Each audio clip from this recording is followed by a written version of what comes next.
I learned the sound of indifference at 2 a.m. when the heart monitor in my hospital room stuttered and recovered, and the ceiling tiles above me looked like a sky I might never see again.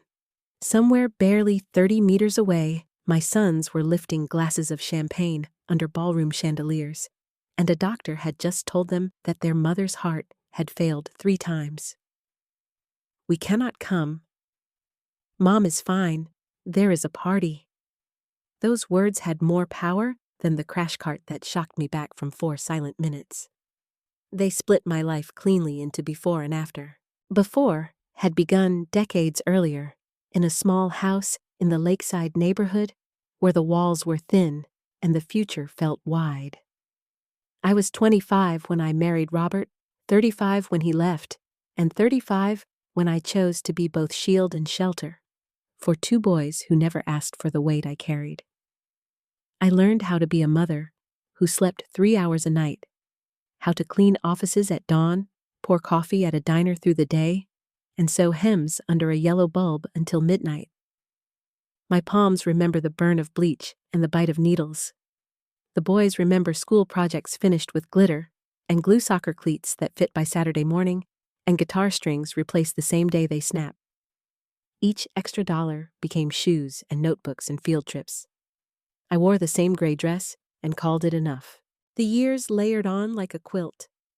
I sold the little green house to help Isaac with a down payment on his dream address, promising myself it was only for a while. 2 years, he said. 8 years passed without a penny returned, and I pretended it did not matter.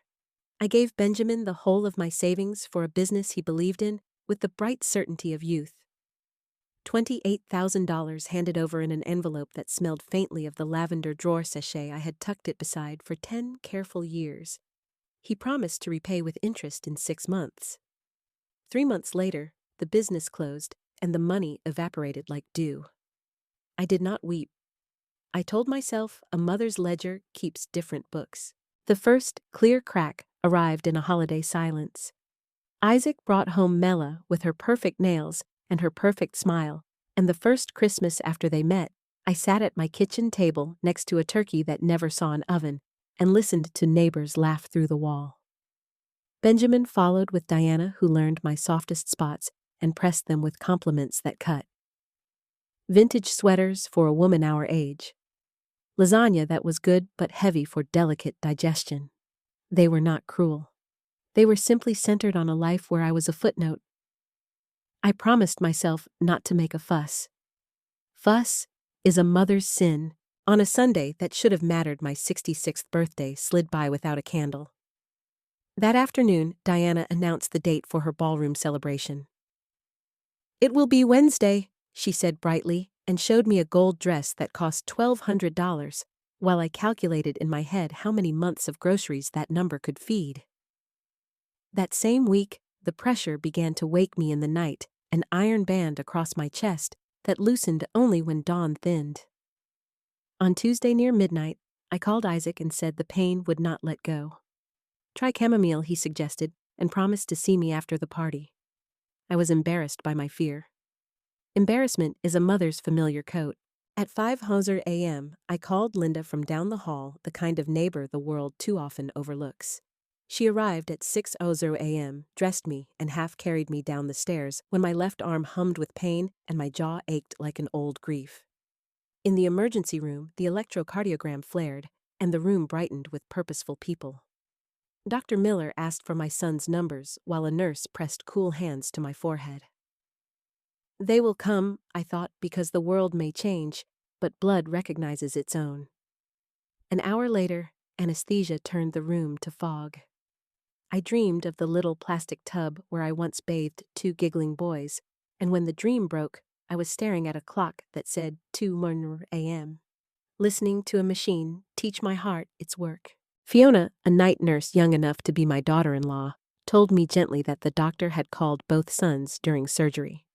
He had used the words, "This could be her last night," and still they had asked whether tomorrow would do. The same tomorrow that is always promised to mothers who need rides, mothers who ask for a visit, mothers who wait with a cake on a cooling rack. I tasted metal and rage and humiliation. I also tasted a bright, almost electric clarity. You can survive the loss of money and the sting of insults and the loneliness of holidays. You cannot survive the knowledge that when the moment mattered, you were weighed against a party and found light. By 4 a.m., I had decided to stop begging for a seat in a life that did not want me. I asked Fiona for paper and a pen. My hand shook, but the words came clean. I took inventory of the last 31 years not to shame my sons, but to free myself. I wrote their names as if I were writing them on a cake, careful and steady. I told them about 4 minutes when I was not among the living, and about a nurse who held my hand like a daughter should. I told them that love without presence is a story with the middle missing. When the ink dried, I knew the letter was not an ultimatum. It was a door. On the other side of it was a life that would belong to me. By sunrise, Linda arrived with coffee that smelled like mornings used to smell when the boys were small, and I put the letter in her hands the way a diver hands over oxygen. She read my face rather than the paper and said she would deliver it when I told her to, not before. Dr. Miller came at 8:10 a.m. with a guarded smile and the kind of tired eyes that have seen nights go both ways. He said the surgery had gone as well as they could hope, and that calm would serve me more than fury. I nodded because I understood that the body listens to the voice we use on it. Then the door opened, and my sons came in with the careful cheerfulness of men who believe a problem has been managed by time. They sat without touching me. Isaac spoke first, and told me I looked better than he expected, as if improvement could be seen from the doorway. Mela arrived a few minutes later, efficient, polished, describing a dinner that had run late because of important guests who had flown in for the party. Benjamin and Diana swept in at 2:05 p.m., all coral dress and new perfume, their words landing on the bed like confetti. They congratulated the medical staff in absentia and assured me I would be back on my feet in no time. I told them about 3 arrests about 4 minutes gone, about the doctor who had said the sentence that should turn any child to motion. They nodded, said thank heaven, said modern medicine is incredible, and then began to talk about senior living options that would allow me to be safe without disrupting schedules. $2,000 a month, they said, clean, bright staffed, and near several very good restaurants for Sunday visits. A quietness filled me that was not acceptance. It was the final unclenching of a hand that had held tight for decades. I said I would consider everything. They relaxed, as if a negotiation had gone their way. They kissed my forehead with the lightest possible pressure and left by 4:00 p.m. because there was dinner with in-laws and early meetings the next morning. When the door clicked shut, Fiona entered with a chart and a look that was part nurse and part friend. "You do not have to go where they place you," she said softly, and I knew then she had heard enough to understand everything. At 6:15 p.m., Linda returned with a small suitcase, a plain dress, and resolve.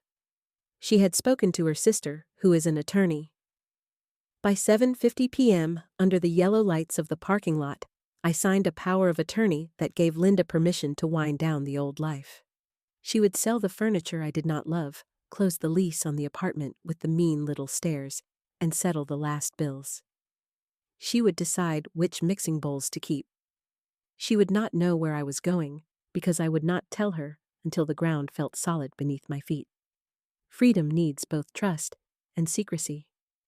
Sarah, the attorney, handed me a second document that certified I was choosing all of this in full clarity, and I felt something lift from my shoulders that had lived there for years. I had $8,000 in a bank account my sons did not know existed, small deposits made from a pension that had finally started to accrue after a lifetime of work. Linda had withdrawn the money that morning and brought it in an envelope that felt heavier than any brick. I did not think of it as betrayal. I thought of it as ballast for a journey. Linda arranged a night bus, leaving at 10:00 p.m., a seat by the window for a woman who wanted to watch darkness turn to light. I left the letter on my pillow at 8:10 p.m., addressed to Isaac and Benjamin in handwriting that steadied with each stroke. Fiona hugged me just once in the hallway and told me that sometimes the bravest thing a heart can do after learning again how to beat is to beat for itself. We moved through the hospital like any visitors heading home. In the elevator, a man with flowers stared at my wristband and then at the floor, and I wanted to tell him to say the thing he had come to say, because love cannot be retrofitted after the fact. Outside, the air felt like mercy. In the taxi, Linda held my hand as if this were not an ending but an opening. At the terminal, I bought a ticket with cash and declined the woman's offer of travel insurance. A bus is a promise only to go forward. It does not promise comfort. It does not promise company. It promises motion. At 9:55 p.m., the loudspeaker called boarding. I sent one last message to my sons. By the time you read the letter on my pillow, I will be gone. Do not look for me. Choose the life you have always chosen. I am choosing mine. I signed it with my full name because the shape of it comforted me. Then I powered the phone off and felt the quiet like a clean sheet pulled over a made bed. Linda kissed my cheek and told me to call her as soon as I landed anywhere. We did not cry. Tears would have suggested grief.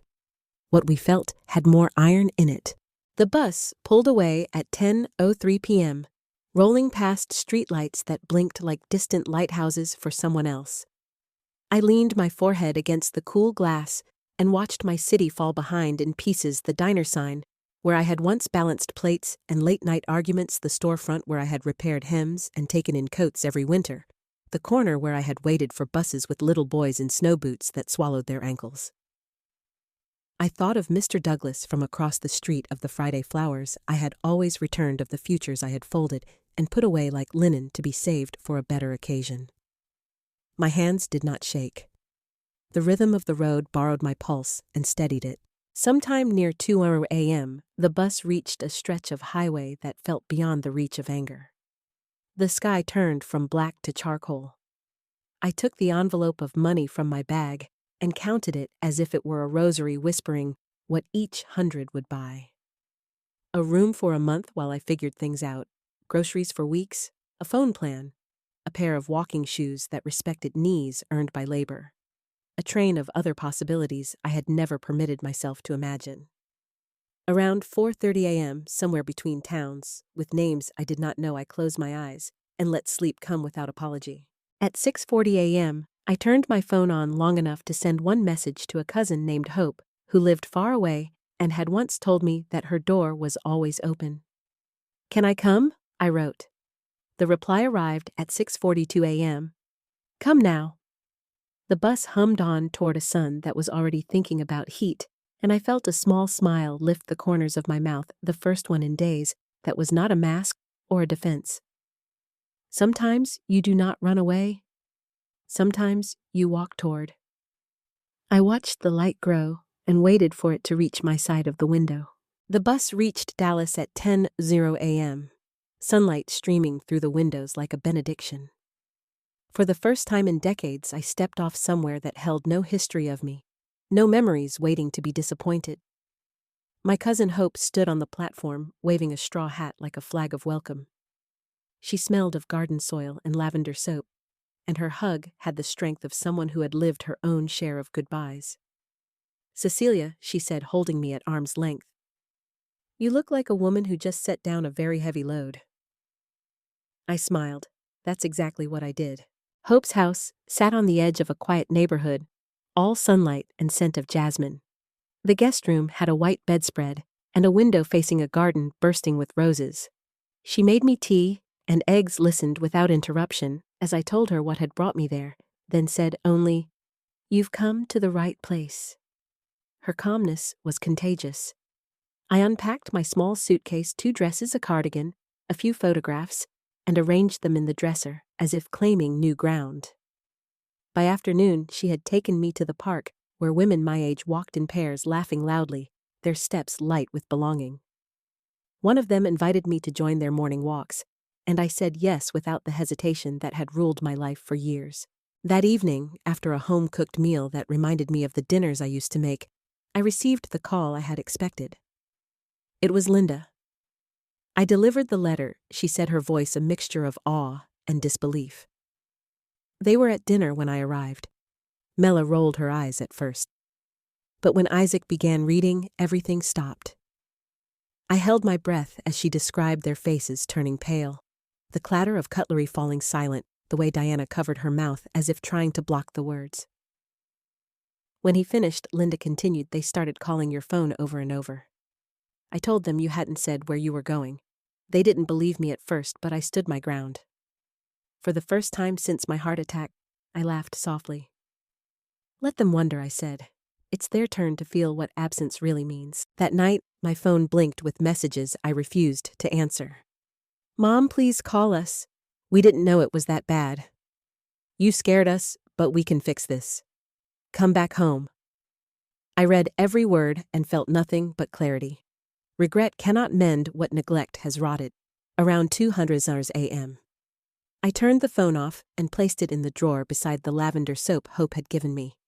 I slept until the sunlight reached my pillow and woke to birdsong instead of hospital machines. The difference between being alive and truly living, I realized, is sometimes just a matter of miles. Days unfolded with the rhythm of healing. I joined the morning walkers, learned their names, their losses, their jokes.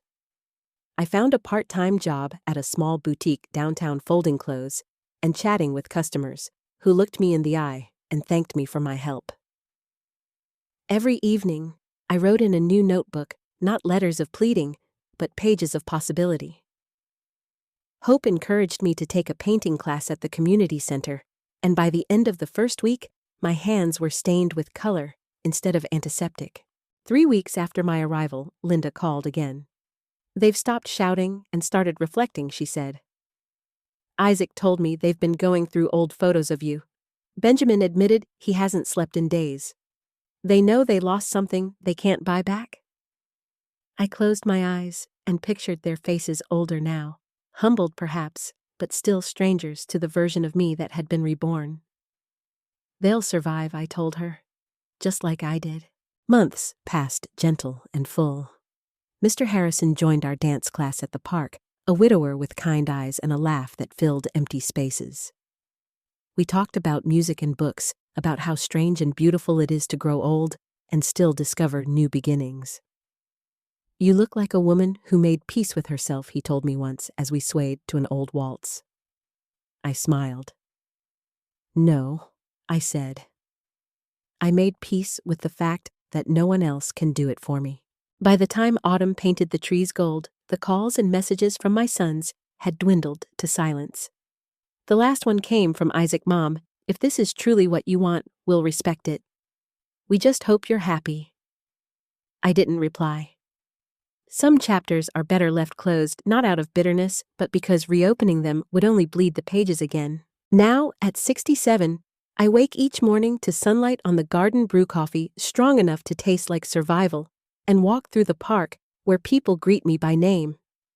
On my birthday, Hope organized a small gathering with the women from our walking group. There was laughter candles and a store-bought cake that tasted better than any I had baked through years of obligation.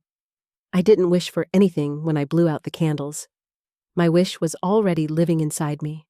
That night, I wrote in my diary, "Freedom isn't about leaving people behind. It's about returning to yourself."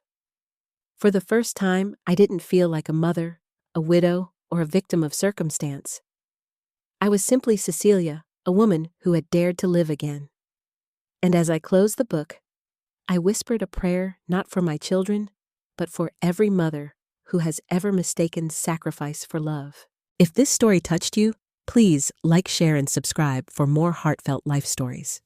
And tell me in the comments, what would you have done in Cecilia's place? I'd love to hear your thoughts.